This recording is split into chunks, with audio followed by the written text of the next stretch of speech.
بسم اللہ الرحمن الرحیم۔ السلام علیکم ناظرین، آج کی ویڈیو میں ہم یہ جانیں گے کہ مرحوم کے اصحال ثواب کے لیے سورہ فاتحہ اور سورہ اخلاص پڑھنا یا قرآن خوانی کروانا کیسا ہے۔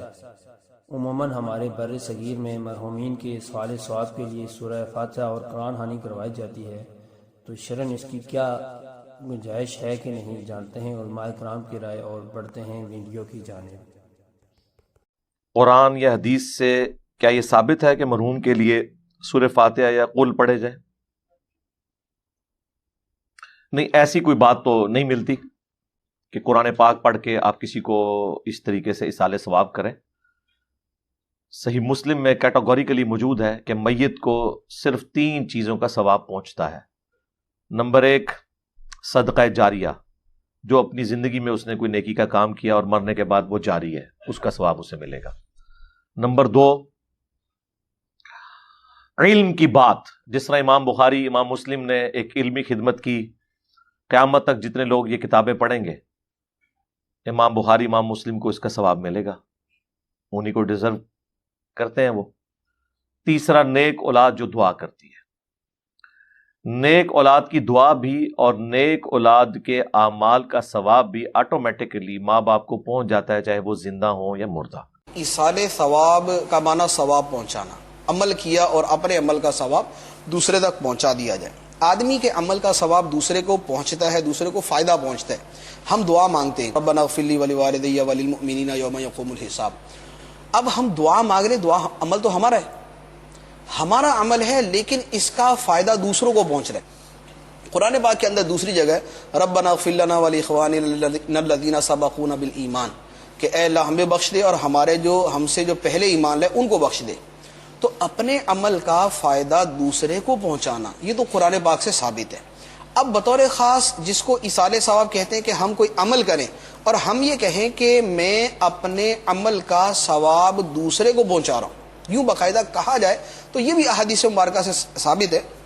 بخاری شریف کی حدیث مبارک ہے، حضرت عائشہ رضی اللہ تعالی عنہا سے مروی ہے، سرکار دو عالم صلی اللہ تعالی علیہ وآلہ وسلم کی بارگاہ میں ایک صحابی حاضر ہوئے اور انہوں نے عرض کیا کہ ان امی افتلتت، کہ میری والدہ کا انتقال ہو گیا، وَأَزُّ بولتی۔ تو اب صحابی سوال کرتے ہیں کہ اَيَنْفَعُهَا إِن تَصَدَّقْتُ عَنْهَا، اگر میں ان کی طرف سے صدقہ کروں تو انہیں نفع ہوگا؟ سرکار دو عالم صلی اللہ علیہ وسلم نے فرمایا نعم، ہاں انہیں نفع ہوگا۔ ایک دوسری روایت کے اندر یہی صحابی حضرت سعد بن عبادہ رضی اللہ تعالیٰ عنہ سرکار دو عالم صلی اللہ علیہ وسلم کی بارگاہ میں آئے اور انہوں نے آ کے دوبارہ وہی سوال عرض کیا کہ میری والدہ کا انتقال ہو گیا، تو فَأَيُّ الصَّدَقَةِ أَفْضَلُ، کون سا صدقہ ہے جو میں ان کی طرف سے کروں تو اس میں زیادہ ثواب ملے گا؟ سرکار دو عالم صلی اللہ علیہ وسلم نے فرمایا الماء، پانی اگر ان کی طرف سے صدقہ کرو، یعنی کنواں وغیرہ کھود دو تو اس کا ثواب ان کو زیادہ ہوگا۔ تو اب حدیث مبارک کے الفاظ ہیں کہ فَحَفَرَ بِئْرًا، انہوں نے کنواں کھودا، وَقَالَ هَذِهِ لِأُمِّ سَعْدٍ، اور کہا کہ یہ کنواں سعد کی ماں کے لیے ہے۔ اب وہ کنواں سعد کی ماں کے لیے کیا مطلب؟ پانی تو نہیں پہنچے اس گا، کنویں کا ثواب سعد کی ماں کے لیے ہے۔ تو یوں عمل کرنے کے بعد اس عمل کا ثواب کسی دوسرے کو پہنچا دینا یہ جائز ہے اور یہ احادیث مبارکہ سے ثابت ہے۔ ایصال ثواب کرنا کیسا ہے؟ تو بہرحال دیکھیے، کچھ بدنی عبادتیں ایسی ہوتی ہیں جو شریعت میں منتقل ہوتی ہے، ٹرانسفر ہو سکتی ہے، مطلب دوسروں کو اس کا اجر و ثواب دیا جا سکتا ہے، ٹھیک ہے، زندگی میں اور مرنے کے بعد بھی۔ کچھ بدنی عبادتیں ایسی ہیں جو اگر میں کروں تو وہ ٹرانسفر نہیں ہوں گی، وہ میرے کو فائدہ ملے گا، لیکن کچھ ایسی عبادتیں جو میں کروں تو میں کسی کو ایصال بھی کر سکتا ہوں، میت کو یا زندوں کو بھی دے سکتا ہوں۔ وہ کیا ہے دیکھ لیتے ہیں۔ بدنی عبادتوں میں وہ عبادتیں جو ٹرانسفریبل ہے، دوسرے کو ملتی ہے زندگی میں یا میت کی موت کے بعد، وہ ہے اگر کوئی کسی کا حج کرے تو، چاہے زندہ آدمی ہو جا نہیں سکتا تو اس کا حج بھی ہو سکتا ہے، چاہے میت کا بھی حج ہو سکتا ہے۔ کوئی عمرہ کرے تو بدنی کوشش میں کروں گا لیکن ثواب اس کو ملے گا جس نے وہ کیا، ٹھیک ہے۔ اسی طرح اس کے نام سے پیسہ خرچ کروں تو زندہ ہو یا مردہ اس کو انشاءاللہ ثواب ملیں گا۔ اس کے نظر کے روزے اگر کوئی باقی رہ گئے وہ میں رکھ سکتا ہوں، چاہے وہ زندہ ہو یا مردہ ہو۔ کوئی انسان زندہ ہے لیکن اتنا بیمار ہے اب روزے نہیں رکھ سکتا اور وہ کہہ رہا ہے بیٹے میرے روزے رکھ دو نظر کے، یا پھر انتقال کی بات پتہ چل رہا ہے کہ والد کے 2-4 روزے نظر کے باقی تھے تو وہ روزے بھی رکھ سکتا ہوں۔ یہ وہ ٹرانسفریبل عبادتیں جو کی جا سکتی ہیں۔ لیکن نماز ٹرانسفر نہیں ہوتی، کسی کے بدلے نماز نہیں ہو سکتی یا اس کو ثواب نہیں پہنچایا جا سکتا.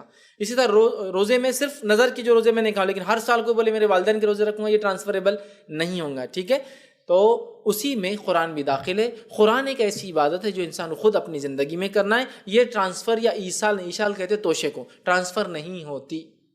اس لیے کہ نبی اکرم صلی اللہ علیہ وسلم کے زمانے میں کئی صحابہ کا انتقال ہوا، آپ نے کبھی نہیں کہا ان کے لیے قرآن خوانی کرو. آپ کوئی کہے گا نہیں وہ تو بہت نیک تھے، ان کو کیا ضرورت تھی، تو ٹھیک ہے چلیے وہ چھوڑ دیجیے. اس کے بعد صحابہ نے کبھی دوسرے صحابی کے لیے نہیں کیا، نہیں وہ بھی بہت نیک تھے، چھوڑ دیجیے.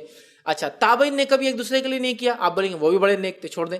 اماموں میں سے کسی 4 امام میں سے کسی نے کہا کہ یہ ہوتا ہے، چلو وہ بھی ٹھیک ہے بہت نیک تھے، چھوڑ دیں. تو پھر لیں گے کس کو، سب کو چھوڑتے جا رہے آپ. جب وہ پہلی نسلوں نے کوئی کام نہیں کیا تو ہم کیسے کر سکتے؟ تو لہٰذا قرآن کا ایصال کرنا یہ سنت سے ثابت نہیں. حالانکہ نبی اکرم صلی اللہ علیہ وسلم کے زمانے اور اس کے بعد میں کئی لوگ انتقال کر گئے، لیکن کبھی صحابہ نے کہا کہ چلو تمہارے والد کے لیے پڑھو بیٹے، انتقال ہو گیا ان کو، مطلب تابعین سے یا ان کے بچوں سے نہیں کہا. تو لہٰذا قرآن کا ایصال یہ ثابت نہیں ہے. ہمیں ہر اس چیز سے بچنا چاہیے جو ثابت نہیں. ثابت جو ہے وہ آپ کیجیے نا، حج کیجیے ان کے بدلے، عمرہ کیجیے ان کے بدلے، صدقہ کیجیے ان کے بدلے، چاہے وہ کھانے کی شکل میں بھی ہو سکتا ہے کہ آپ نے پیسہ خرچ کر کے کھانا لا کے غریبوں کو کھلا، وہ بھی انشاءاللہ ملیں گا.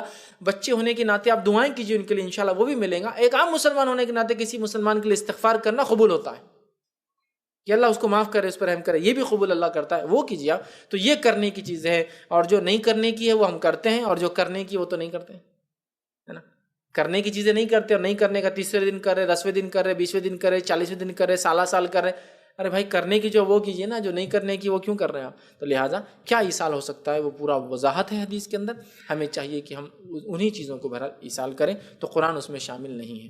سلسلے میں سوال ہے کہ جو ایصال ثواب کا سلسلہ ہے والدین مرحومین کے سلسلے میں خصوصاً، اس کی کیا صورت ہے، کیا طریقے ممکن ہیں، اور شرعی طور پر کس حد تک ثابت ہے. دیکھیے، ایصال ثواب کے ضمن میں 2 رائے ہیں ہمارے ہاں.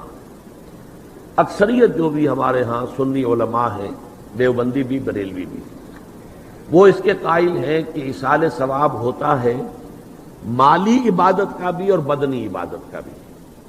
بدنی عبادت یہ کہ آپ نے نفل پڑھے اور کہا کہ اللہ ان نوافل کا ثواب میرے والد مرحوم کو، والدہ مرحومہ کو یا کسی اور کو پہنچا دے. یہ ان کا موقف ہے اور وہ مانتے ہیں. خیرات کریں اور خیرات کا کہیں، کسی کی بیوہ کی مدد کریں اور کہیں کہ اس کا ثواب اللہ تعالیٰ ان کو پہنچا دے. ایک موقف یہ ہے، وہ زیادہ تر ہمارے ہاں جو اہل حدیث حضرات ہیں ان کا موقف ہے. تو میں اگرچہ اس معنی میں کہ میں اہل حدیث مسلک سے متعلق نہیں ہوں، لیکن یہ اس معاملے میں میری رائے وہی ہے. وہ یہ ہے کہ بدنی عبادت کا ایصال نہیں ہے، مالی عبادت کا ہے. مالی عبادت آپ نے خیرات کی ہے، صدقہ دیا ہے، کسی غریب کی مدد کی ہے، مسکین کی مدد کی ہے، بیوہ کی مدد کی ہے، یتیم کی مدد کی ہے، کسی مقروض کی مدد کی ہے، مال خرچ ہوا ہو تو اس کی جگہ پر جو ہے آپ اپنا ایصال ثواب اس کا کر سکتے ہیں. بدنی عبادت کا نہیں. واللہ عالم. اب اس میں یہ کہ آپ جس پر چاہیں عمل کر لیں. لیکن یہ جو ہم کرتے ہیں، اس کے لیے محفلیں منعقد کرنا اور قرآن خوانیاں ہوں، یہ سب بدعات ہے.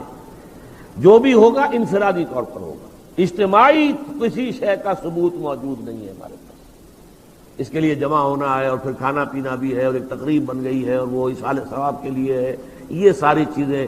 اور بچوں کو بلایا جا رہا ہے، قرآن پڑھوا رہے ہیں، انہیں پیسے دے رہے ہیں، اور وہ قرآن بھی کیا پڑھتے ہیں، وہ 2 ورق جو ہیں الٹتے ہیں. وہ پیسے پڑھنے لینے کے لیے تو آئے ہوتے ہیں بیچارے، نہ انہیں سمجھ. یا یہ کہ اچھا بھائی تم ادھر بیٹھ جاؤ، یہ صفحہ تم پڑھ دو، یہ صفحہ میں پڑھ دیتا ہوں. کیا حماقتیں ہیں. ایسے مذاق میں تو سمجھتا ہوں دین کا اور قرآن کے ساتھ تمسخر ہے جو ہوتا ہے. یہ سب بدعات ہے. البتہ ذاتی سطح پر آپ نے قرآن پڑھا، اب صبح کے وقت تلاوت کی، اس کا ثواب کسی کو پہنچا دیا، تو جو پہلا مسلک ہے اس کی روح سے جائز ہے. میرے نزدیک قرآن پڑھنے سے، نماز سے، نفل سے، اس سے نہیں.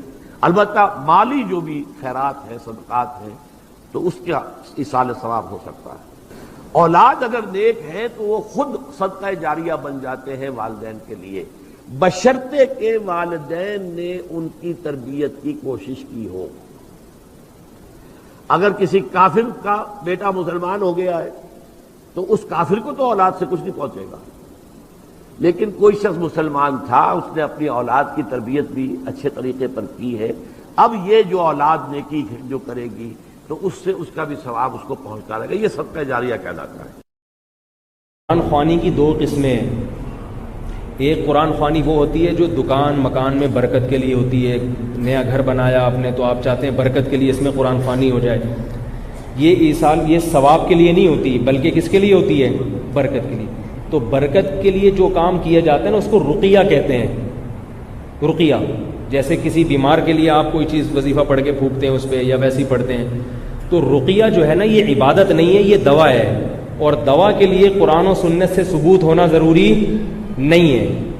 تو اگر کوئی دکان یا مکان میں برکت کے لیے قرآن خوانی کرواتا ہے تو چونکہ یہ رقیہ ہے اس لیے جائز ہے, اگرچہ نبی کے دور میں یہ نہیں تھا, بشرطے کہ اس کو سنت نہ سمجھا جائے.